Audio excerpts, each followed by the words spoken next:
published 11:52 Eastern Daylight Saving Time, the 5th of May 2018, updated 13:30 Eastern Daylight Saving Time, the 5th of May 2018. The chants from the Swansea supporters started in the 65th minute. "Attack, attack, attack," implored the travelling Welsh contingent. As the second half played out, the side lost the way. On the way to a 7th Premier League match without a victory and having scored only twice in the period, the net closed in on Carlos Carvalhal's side. Carvalhal responded to the pleas of the club's fans, introducing striker Tammy Abraham and winger Luciano Narsing.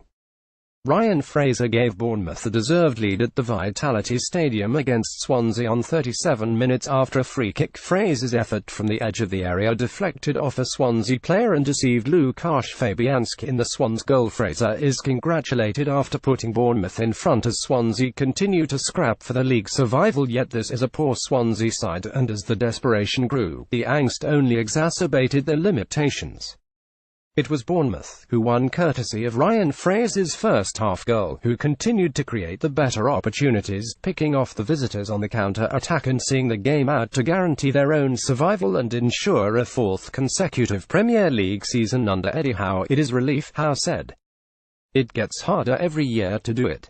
We were professional and got the job done. For Swansea, the pursuit of salvation goes on.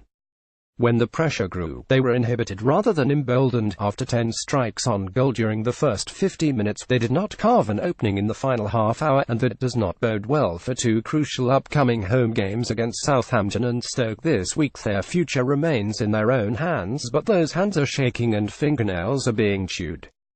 The visit of Southampton on Tuesday evening is now a multi-million-pound jewel that will do much to assert the direction of two flailing clubs for the coming years.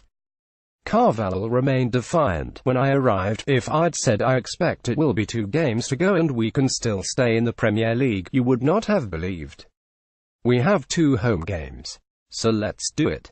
Bournemouth team had won only one of the previous 10 games, yet for the final home match of the season, they resurfaced, playing at a high tempo and with renewed vigour. Callum Wilson and Josh King unsettled a sluggish Swansea back three. On 2 occasions, King drew OOHs from the crowd when he left defenders trailing with skillful back-heeled nutmegs. Early on, Wilson came closest to the breakthrough, firing wide, and then denied by fine Swansea defending. Yet Swansea grew into this and gilt-edged chances came and went.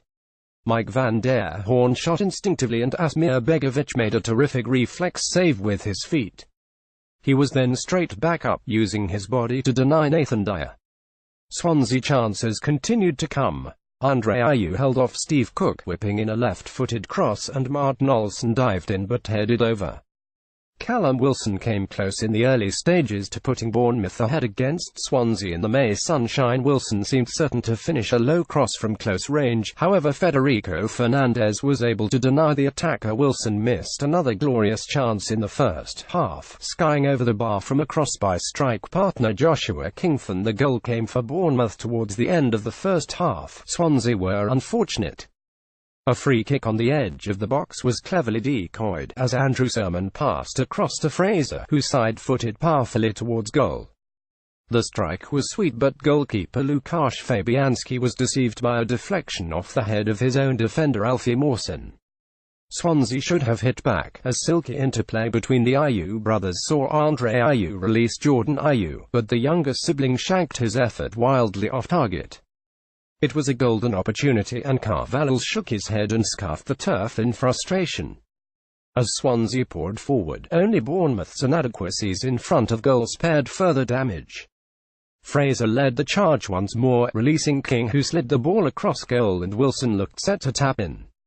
Fabianski dived at his feet, producing a wondrous save to deflect the ball over the top. Mike van der Hoorn almost gave the visitors the lead, however his effort was saved by Cherries keeper Asmir Begovic after van der Hoorn was denied. Nathan Dyer came close for Swansea, but Begovic was out quickly to smother. Martin Olsson connects with a diving header from Jordan Ayew's cross, but he was unable to keep his effort down. Wilson was fouled right on the edge of the area with shouts from the home side for a penalty, however Fraser scored. Jordan Ayew reacts after poking a chance to equalise wide, while Begovic and Simon Francis argue in the home.